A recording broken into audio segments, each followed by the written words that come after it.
नमस्कार प्यारे साथियों, स्वागत है आप सभी का एक बार पुनः हमारे यूट्यूब चैनल दृष्टि हिंदी पर। प्यारे साथियों, आरडब्ल्यू का मॉक टेस्ट जो पिछला मॉक टेस्ट हुआ है पिछले रविवार को, उसके जीएस का पूरा सॉल्यूशन हम इसमें करने जा रहे हैं। बहुत से छात्रों को, बहुत से स्टूडेंट को जीएस में बहुत ज़्यादा प्रॉब्लम आती है, तो जीएस के लिए यही प्लान है कि आप मॉक टेस्ट दीजिए। मॉक टेस्ट में जो वही गलतियाँ हैं उसे नोट करिए, उसका सारा सॉल्यूशन पढ़िए। उसके बाद में आपका जीएस का स्कोर धीरे धीरे बढ़ने लगेगा। हो सके तो लूसेंट ले लीजिए, उससे संबंधित जितने भी प्रश्न हैं उस लूसेंट से सॉल्व किया कीजिए और पढ़ा भी कीजिए। ऑब्जेक्टिव लूसेंट सॉल्व करिए और थ्योरी भी पढ़ा कीजिए। तो उसके बारे में हम आज चर्चा करने वाले हैं कि जो पिछली बार मॉक टेस्ट हुई थी 8 तारीख को, उसकी एक बेहतरीन तरीके से हम सॉल्यूशन करेंगे। उसके एक एक स्टेप को फॉलो करेंगे। कौन सा क्वेश्चन सही था, कौन सा गलत था, उसके बारे में हम चर्चा करेंगे।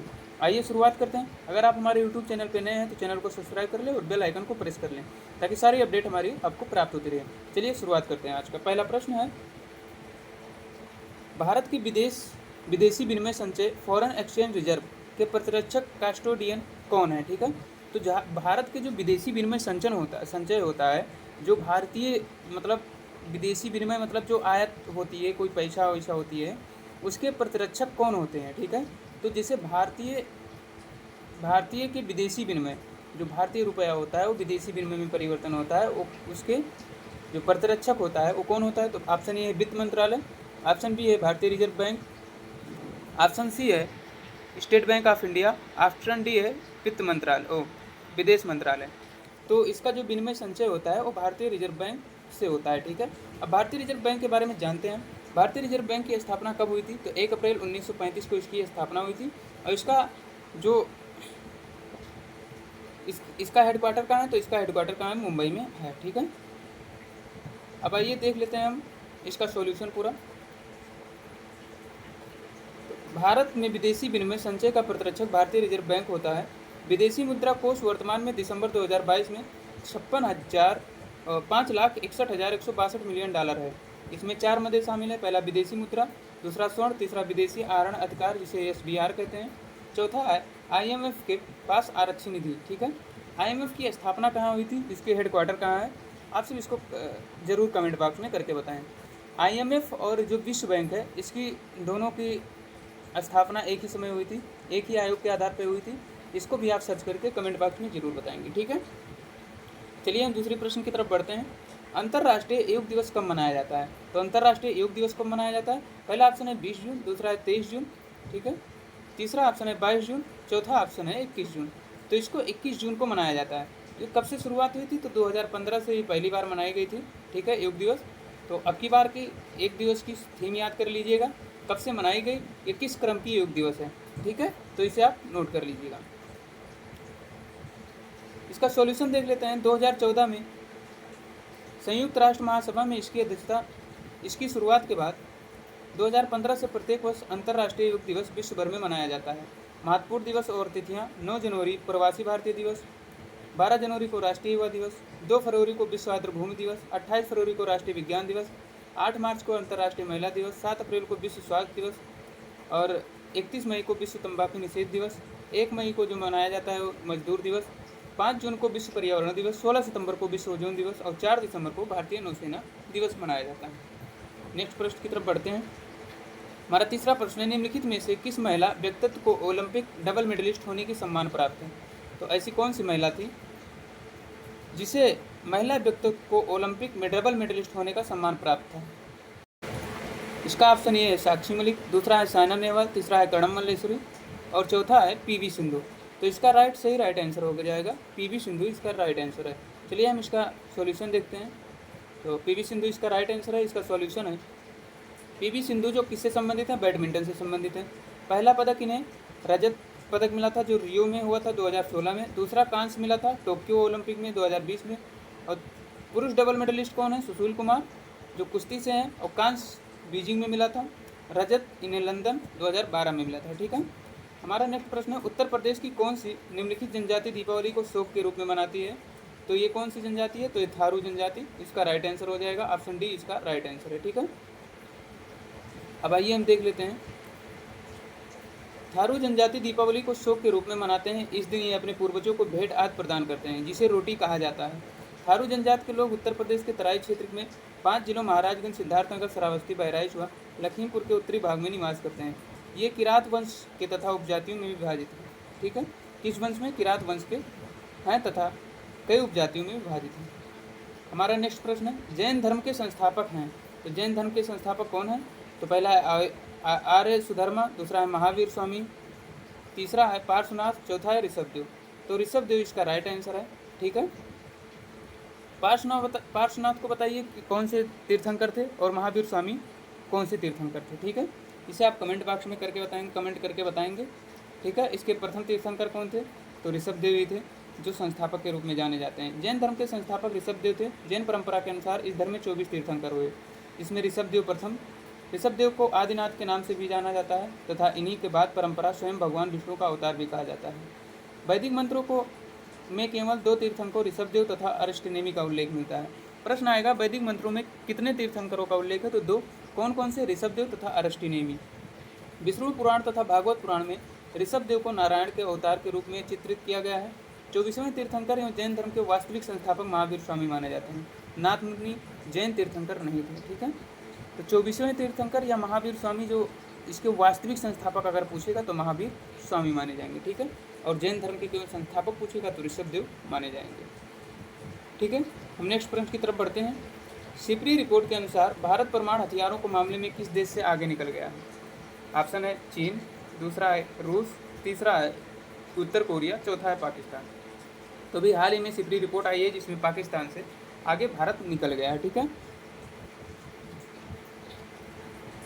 स्वीडन के थिंक टैंक सिपरी रिपोर्ट का मुताबिक, सिपरी रिपोर्ट जारी कौन करता है? तो स्वीडन के थिंक टैंक से जारी होता है।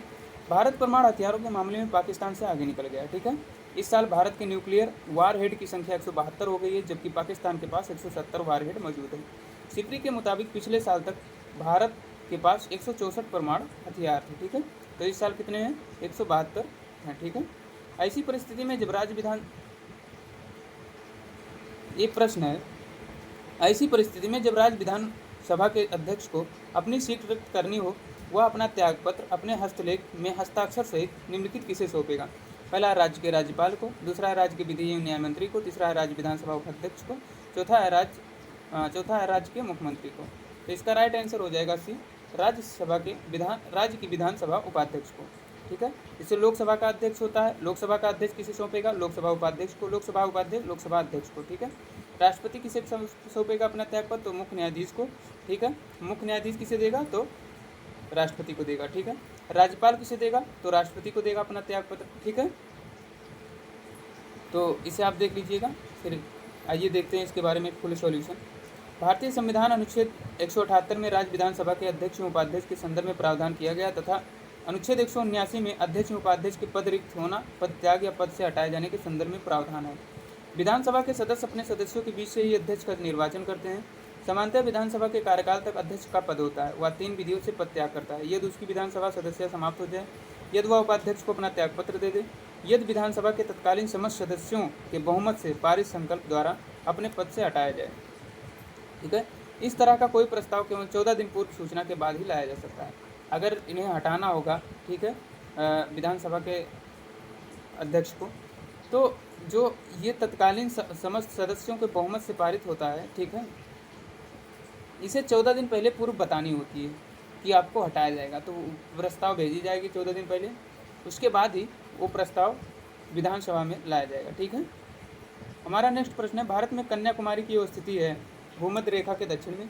देखिए, ये है ग्लोब, ठीक है, मान लिया ये भूमध्य रेखा, ये मकर रेखा, ये कर्क रेखा, ये मकर रेखा। ठीक है, तो अब आप समझिए कि हमारे जो भारत स्थित है, ठीक है, वो कहाँ पर स्थित है?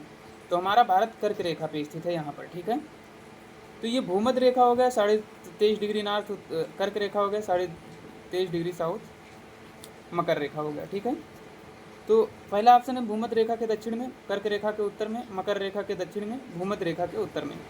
तो अभी हम आपको बताएं कहाँ पर स्थित है। ये ग्लोब है, यहाँ कर्क रेखा है, यहाँ मकर रेखा है, तो यहाँ स्थित है। तो ये भूमध्य रेखा होगा, तो भूमध्य रेखा के उत्तर में स्थित है। तो ऑप्शन डी इसका राइट आंसर हो जाएगा। ठीक है,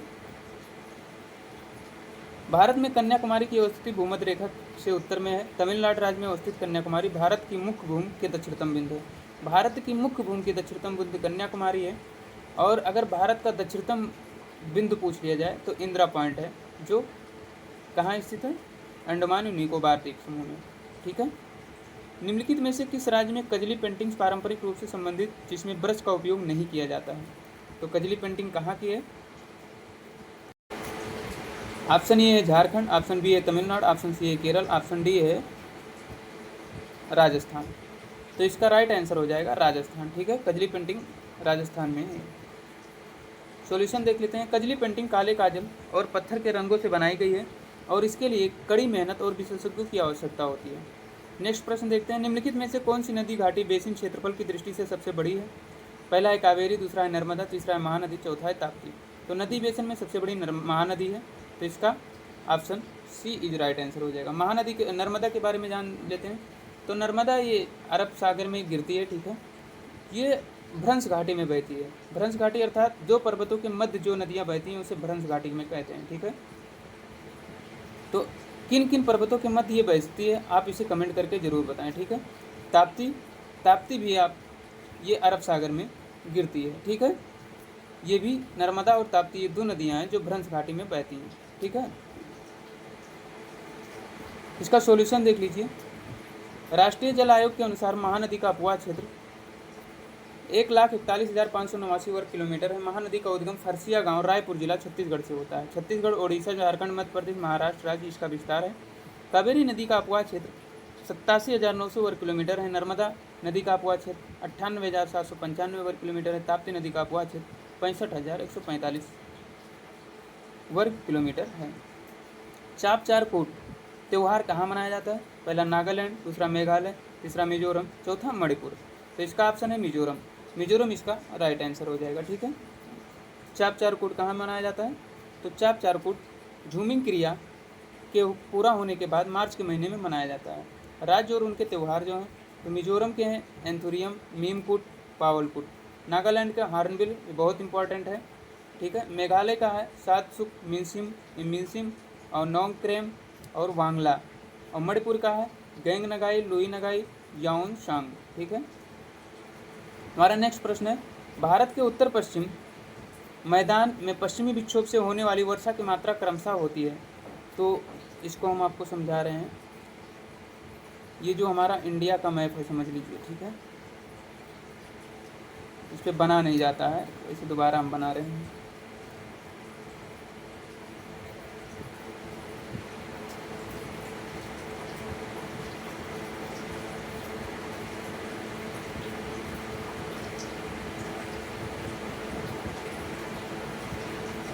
इंडिया का मैप है समझ लीजिए। ठीक है, अब जो पश्चिमी विक्षोभ आती है यहाँ से आती है पश्चिमी विक्षोभ। ठीक, पश्चिमी विक्षोभ ऐसे आती है। ठीक है, सर्वाधिक वर्षा पश्चिमी विक्षोभ यहाँ से कराती है। ठीक है, यहाँ पर आती है थोड़ी, इसकी कुछ भाग यहाँ चली जाती है और कुछ भाग यहाँ चली जाती है।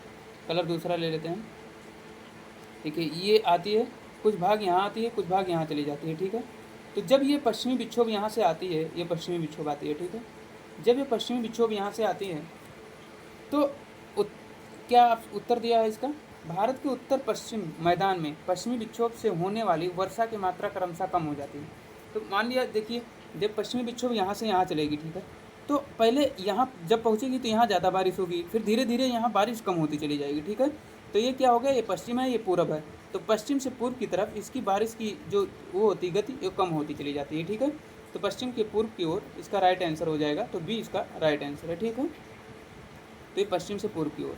अब देख लीजिए पश्चिमी विक्षोभ पूर्वी भूमध्य सागर से उत्पन्न होते हैं। कहाँ से उत्पन्न होते हैं? पूर्वी भूमध्य सागर से, और पूर्व की ओर चलते हुए पश्चिमी एशिया, ईरान, अफगानिस्तान तथा पाकिस्तान को पार करके भारत के उत्तर पश्चिमी भागों में पहुँचते हैं। उत्तर में कैस्पियन सागर तथा दक्षिण में ईरान खाड़ी से गुजरते समय आर्द्रता ग्रहण करते हैं।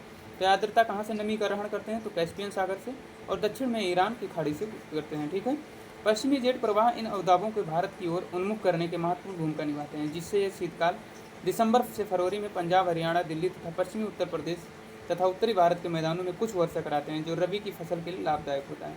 जो ठंडी में वर्षा होती है, ठीक है, इसी से होती है। पश्चिमी विक्षोभ से होने वाली वर्षा मात्रा क्रमशः पश्चिम से पूर्व की ओर घटती जाती है। भारत में सुनहरी क्रांति किससे संबंधित है? तो पहला है ऊन, तो ऊन से संबंधित न है। तिलहन से पीली क्रांति है। पर्यटन से है नहीं, बागवानी से सुनहरी क्रांति सही है, ठीक है। तो ऑप्शन डी इसका राइट आंसर हो जाएगा। भारत में सुनहरी क्रांति संबंध बागवानी कृषि से, हरित क्रांति का संबंध खाद्यान्न उत्पादन तथा श्वेत क्रांति का संबंध दुग्ध उत्पादन, पीली क्रांति तिलहन है। श्वेत क्रांति के जनक कौन जानते हैं? वर्गीज कुरियन है, ठीक है। और इसके कौन है? हरित क्रांति के जनक कौन है? आप सभी से कमेंट करके ज़रूर बताइएगा। निम्नलिखित में से कौन सा देश अफ्रीका महाद्वीप में अवस्थित नहीं है? ठीक है, तो पहला है गैबन, दूसरा है गुयाना, तीसरा है गिनी और चौथा है गिनी बिसाऊ। तो गैबन उत्तरी अमेरिका का ही है, अफ्रीका का ही है, और गिनी और गिनी बिसाऊ भी अफ्रीका की है। और जो गुयाना है, ये गुयाना साउथ अमेरिका के उत्तर में स्थित है, ठीक है, दक्षिण अमेरिका के उत्तर में स्थित है। तो ऑप्शन बी इसका राइट आंसर हो जाएगा। गुयाना दक्षिण अमेरिका के उत्तर मध्य में स्थित है। इसकी राजधानी जॉर्ज टाउन है। गैबन, गिनी व गिनी बिसाऊ अफ्रीका महाद्वीप के देश हैं। गैबन की राजधानी लिब्रिविले, गिनी की राजधानी क्रोनिको व गिनी बिसाऊ की राजधानी बिसाऊ है। आप प्रश्न अगला देखते हैं। संविधान के किस अनुच्छेद में अनुसूचित जात से संबंधित सभी पूर्वोपायों के लिए सकल मुद्दों की जांच हेतु राष्ट्रीय आयोग गठित करने की प्रावधान है? तो इसका प्रावधान आर्टिकल 338 में है। आर्टिकल 338 ए में ओबीसी है, आर्टिकल 338 बी में एसटी है, ठीक है। देख लेते हैं। भारतीय संविधान के अनुच्छेद 338 में अनुसूचित जात से संबंधित सभी पूर्वोपायों सकल मुद्दों की जांच हेतु एक राष्ट्रीय आयोग गठित प्रावधान किया गया। पहला, अनुसूचित जातियों के लिए एक आयोग होगा जो राष्ट्रीय अनुसूचित जात के आयोग के नाम से ज्ञात होगा। दूसरा है, राष्ट्रपति अपने हस्ताक्षर और मुद्रा सहित अधिपत्र द्वारा आयोग के अध्यक्ष व उपाध्यक्ष और अन्य सदस्यों को नियुक्त करेगा। आयोग को अपनी प्रक्रिया स्वयं विनियमित करने की शक्ति होगी। अगला प्रश्न है हमारा, किस टीवी सेट को चलाने के लिए रिमोट नियंत्रण इकाई द्वारा किसका प्रयोग किया जाता है? तो पहला है ध्वनि तरंग, दूसरा है प्रकाश तरंग, तीसरा है रेडियो तरंग, चौथा है सूक्ष्म तरंग। तो इसका ऑप्शन है रेडियो तरंग, इसका राइट आंसर है, ठीक है। टीवी सेट को चलाने के लिए रिमोट नियंत्रण इकाई द्वारा रेडियो तरंगों का प्रयोग किया जाता है। टीवी को सामान्यतः रिमोट नियंत्रण की इकाइयों में अवरक्त विकिरण का प्रयोग करते हैं। कौन सी विकिरण उत्पन्न होती है? तो अवरक्त, ठीक है। किंतु कुछ नियंत्रण इकाइयों में रेडियो तरंगों का प्रयोग करते हैं। अवरक्त विकिरण एक विद्युत चुंबकीय विकिरण है, ठीक है। हाल ही में विश्व खाद्य सुरक्षा दिवस कब मनाया जाता है? तो 5 जून, 6 जून, 7 जून, 8 जून। तो 7 जून को विश्व खाद्य सुरक्षा दिवस मनाया जाता है। साल 2019 में पहली बार विश्व खाद्य सुरक्षा दिवस मनाया गया था। वर्ल्ड फूड सेफ्टी डे 2024 का थीम सुरक्षित भोजन बेहतर स्वास्थ्य है। तो इसे नोट कर लीजिएगा क्योंकि इंपॉर्टेंट है इसका थीम। निम्नलिखित सब्जियों में सर्वाधिक विटामिन किस में पाया जाता है? तो मिर्च में। तो सर्वाधिक विटामिन सी, तो विटामिन सी खट्टे पदार्थों में पाया जाता है। तो विटामिन सी जो होता है, मिर्च जो होती है खट्टी होती है, इसमें पाया जाता है। और सर्वाधिक विटामिन सी नींबू में पाया जाता है, ठीक है, आंवला में। हमारा नेक्स्ट प्रश्न है, MS एक्सेल में फार्मूला आने पर कौन सा साइन दिखाई देता है? तो MS एक्सेल का फार्मूला आने पर हैश साइन दिखाई देता है। ऑप्शन डी इसका राइट आंसर हो जाएगा। निम्नलिखित में से किसने बादशाह शाहजहां को सुप्रसिद्ध हीरा कोहिनूर भेंट किया था? तो बादशाह शाहजहां को किसने कोहिनूर हीरा भेंट किया था? तो मीर जुमला ने इसने कोहिनूर हीरा भेंट किया था, ठीक है। दुर्गापुर, भिलाई और राउरकेला स्टील संयंत्र स्थापित किए गए हैं। तो किस पंचवर्षीय योजना में? तो द्वितीय पंचवर्षीय योजना में इसे स्थापित किए गए हैं। अब बताइएगा प्रथम पंचवर्षीय योजना का कार्यकाल कब रहा है? 1951 से 56 तक, ठीक है। दूसरा है 56, तीसरा कब तक है और चौथा कब तक है? इसे आप कमेंट बॉक्स में जरूर करके बताएंगे, ठीक है। राउरकेला, भिलाई और दुर्गापुरा स्टील संयंत्र स्थापना द्वितीय पंचवर्षीय योजना के दौरान की गई थी। राउरकेला जर्मनी के सहयोग से, ठीक है, किसके सहयोग से? जर्मनी। दुर्गापुरा पश्चिम बंगाल, ब्रिटेन के सहयोग से। और भिलाई इस्पात संयंत्र के रूस के सहयोग से स्थापित किया गया था। द्वितीय पंचवर्षीय योजना का मुख्य उद्देश्य भारी उद्योगों को एवं आधारभूत उद्योगों का विकास करना था। यह योजना महालनोबिस योजना पर आधारित थी। इस योजना का लक्ष्य 4.5% निर्धारित था, लेकिन वास्तविक वृद्धि दर 4% थी, ठीक है। तो किस योजना पर आधारित था? महालनोबिस योजना पर, ठीक है। उत्तर प्रदेश में परीक्षा बांध किस नदी पर अवस्थित है? तो परीक्षा बांध किस नदी पर अवस्थित है? तो बेतवा नदी पर परीक्षा बांध अवस्थित है, ठीक है। इसका option A is right answer हो जाएगा। भारत में प्रथम समाचार पत्र प्रकाशित करने के पीछे कौन था? तो जेम्स ऑगस्टस हिक्की, इसका बी राइट आंसर हो जाएगा, ठीक है। James Augustus Hicky Bengal Gazette 1780 में कलकत्ता में प्रकाशित हुआ था। यह एक आयरिश व्यक्ति द्वारा शुरू किया गया एक साप्ताहिक अंग्रेजी समाचार पत्र था। तो बंगाल गजट जो है कब प्रकाशित हुआ? 1780 में। कहाँ पे? कलकत्ता में। ठीक है। या किसके द्वारा? आयरिश व्यक्ति द्वारा। कौन सी पत्रिका थी? साप्ताहिक थी। किस प्रकार की? अंग्रेजी में थी। ठीक है। रेणुकूट जाना जाता है ताप बिजली घर के लिए, इस्पात उद्योग के लिए, एल्युमिनियम उद्योग के लिए, सीमेंट उद्योग के लिए। तो ये एल्युमिनियम उद्योग के लिए जाना जाता है। ठीक है। सोनभद्र जिले में स्थित रेणुकूट एल्युमिनियम उद्योग के लिए जाना जाता है। यहाँ बॉक्साइट के उपयोग एल्युमिनियम बनाने के कारखाने हिंदुस्तान एल्युमिनियम कॉरपोरेशन हिंडाल्को स्थित है। यह कारखाना यूएसए के सहयोग से स्थापित हुआ था। निम्नलिखित में से किस राज्य में सत्रिया नृत्य शैली है? सत्रिया असम की नृत्य शैली फेमस है। तो ऑप्शन ए इसका राइट आंसर हो जाएगा। ठीक है। हाल ही में T20 विश्व कप में एक मैच में 4 ओवर मेडन फेंकने वाले पहले गेंदबाज कौन बने? तो ऑप्शन ए जसप्रीत बुमराह, दूसरा है शाहीन शाह अफरीदी, तीसरा है लकी फर्ग्यूसन, चौथा है मिचेल स्टार्क। तो इसका शायद लकी फर्ग्यूसन इसका राइट आंसर है। ऑप्शन सी इसका राइट आंसर। करंट अफेयर्स है, तो करंट अफेयर्स थोड़ा ध्यान दीजिएगा आप सब। राष्ट्रीय ग्रामीण रोजगार गारंटी योजना कब लागू की गई थी? तो फरवरी 2006, 1 अप्रैल 2006, फरवरी 2005, 1 अप्रैल 2005। तो फरवरी 2006, 2 फरवरी 2006 से इसे लागू कर दिया गया था। ठीक है। इसके बारे में हम थोड़ा पढ़ लेते हैं। राष्ट्रीय रोजगार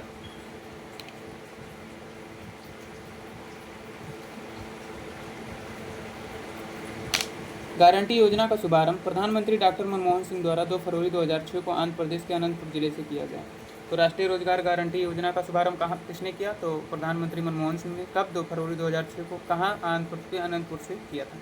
इस योजना में FGRY और काम के बदले अनाज कार्यक्रम समाहित किया गया। इसका उद्देश्य ऐसे प्रत्येक परिवार को जिनके वयस्क सदस्य अकुशल श्रमिक कार्य करना चाहते हैं, एक वित्तीय वर्ष में कम से कम 100 दिनों का गारंटी युक्त मजदूरी देकर देश के ग्रामीण क्षेत्रों में परिवारों की आजीविका सुरक्षा करके बढ़ावा देना है। आरंभ में इसे 200 सर्वाधिक पिछड़े जिलों में लागू किया गया था। वर्ष 2007-8 के दौरान इसके दूसरे चरणों में 130 अन्य जिलों में क्रियान्वित किया गया। इसके तीसरे चरण में इस अधिनियम को 1 अप्रैल 2008 से देश के शेष बचे सभी ग्रामीण जिलों में अधिसूचित किया गया था। 2 अक्टूबर 2009 को इसका नाम बदलकर महात्मा गांधी राष्ट्रीय ग्रामीण गारंटी योजना कर दिया गया है।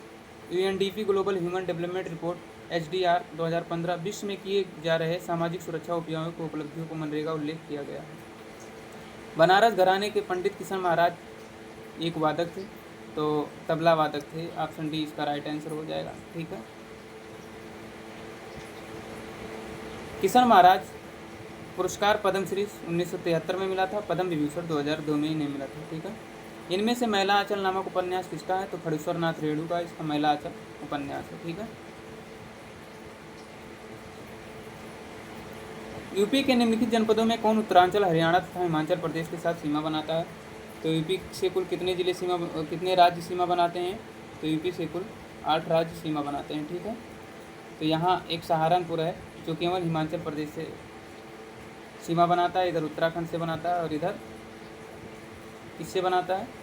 हरियाणा से सीमा बनाता है। तो सहारनपुर एकमात्र ऐसा जिला है जो 3 राज्यों से सीमा बनाता है। ठीक है। ऊपर हमारा नेक्स्ट प्रश्न है, मोतीलाल नेहरू सीआर दास द्वारा 1923 में गठित पार्टी का नाम क्या था? तो मोतीलाल नेहरू और सीआर दास द्वारा स्वराज पार्टी का गठन किया गया था। ठीक है। भारतीय परमाणु कार्यक्रम का जनक किसे माना जाता है? तो होमी जी भाभा, विक्रम साराभाई, CV रमन, वेंकट रमन राधाकृष्णन। तो होमी जी भाभा, विक्रम साराभाई, इनमें से किसे माना जाता है? तो होमी जी भाभा को माना जाता है। हमारा अगला प्रश्न है, सूची ए को सूची 2 के साथ मिलाइए। ठीक है। इसे देख लेते हैं छोटा करके। तमिलनाडु की सबसे ऊंची चोटी क्या है? राजस्थान की क्या है? नागालैंड की क्या है? मध्य प्रदेश की क्या है? ठीक है। तो तमिलनाडु की सबसे ऊंची चोटी कौन सी है? दोदा बेटा है। ठीक है। पहला का चौथा। राजस्थान की सबसे ऊंची चोटी क्या है? गुरु शिखर जो राजस्थान में स्थित है। ठीक है। नागालैंड की क्या है? तो नागालैंड मध्य प्रदेश की धूपगढ़ है और नागालैंड की सारामती है। तो पहला क्या हो जाएगा? पहला का चौथा, दूसरा का तीसरा, तीसरा का दूसरा, पहला। 4 3 2 1 इसका राइट आंसर हो जाएगा। ठीक है। आइए हम देखते हैं प्रश्न। तो 4 3 2 1 ऑप्शन डी इसका राइट आंसर हो जाएगा। देखिए, तमिलनाडु की दोडा बेटा, राजस्थान का अरावली पे स्थित है गुरु शिखर, नागालैंड सारामती है, सारामती चोटी पर, मध्य प्रदेश धूपगढ़ चोटी की, सतपुड़ा की सबसे ऊंची चोटी है। ठीक है, हम अगला प्रश्न पर पढ़ते हैं। निम्नलिखित में से पड़ोसी देशों किसकी जनसंख्या घनत्व सबसे अधिक है? तो बांग्लादेश, श्रीलंका, चीन, पाकिस्तान। तो बांग्लादेश इसका राइट आंसर हो जाएगा। ठीक है, 35 नंबर है, भारत में नई आर्थिक नीति कब लागू हुई थी? तो भारत में नई आर्थिक नीति 1991 में लागू हुई। ठीक है, ऑप्शन आप देख लीजिएगा, ऑप्शन सी इसका राइट आंसर है। हाल ही में देश के किस प्रथम प्रधानमंत्री के बाद नरेंद्र मोदी लगातार तीसरी बार निर्वाचित होने वाले प्रधानमंत्री बने हैं? तो जवाहरलाल नेहरू इसका राइट आंसर हो जाएगा। ये भी 3 बार प्रधानमंत्री बने थे। ठीक है, प्रसिद्ध नौचंदी मेला हिंदू मुस्लिम भाईचारे का प्रतीक, जहां देवी नौचंदी का मंदिर और बड़े मियाँ का मजार स्थित है, कहाँ लगता है? तो नौचंदी मेला कहाँ लगता है? तो मेरठ में लगता है। ऑप्शन सी इसका राइट आंसर हो जाएगा। निम्नलिखित खदानों में किस एक का विशाखापट्टनम संयंत्र लौह धातु प्राप्त करता है? तो विशाखापट्टनम में बैलाडीला खान स्थित है, तो बैलाडीला इसका राइट आंसर हो जाएगा। ऑप्शन बी इसका राइट आंसर हो जाएगा। ठीक है, बैलाडीला लौह खान भारत की सबसे बड़ी मशीनीकृत लौह खान है। यह खान छत्तीसगढ़ राज्य में स्थित है। विशाखापट्टनम इस्पात संयंत्र के लौह इसकी खान से प्राप्त होता है। ठीक है, सबसे ज़्यादा कोयला कहाँ से प्राप्त होता है? तो गोंडवाना शहर में। ठीक है, 90% 95% से ज़्यादा कोयला गोंडवाना शहर में प्राप्त होता है। ठीक है, तो आज का ये 38 प्रश्न कैसा लगा आप सभी को? अगर आपको ये सॉल्यूशन अच्छा लगता है तो आप कमेंट बॉक्स में करके ज़रूर बताएं। इसका हर संडे हम सॉल्यूशन करा दिया करेंगे। और अगर आपको वीडियो पसंद आई हो तो वीडियो को लाइक करें और चैनल को सब्सक्राइब करें, दोस्तों तक शेयर जरूर करें। मिलते हैं नेक्स्ट वीडियो में, तब तक के लिए जय हिंद, वंदे मातरम।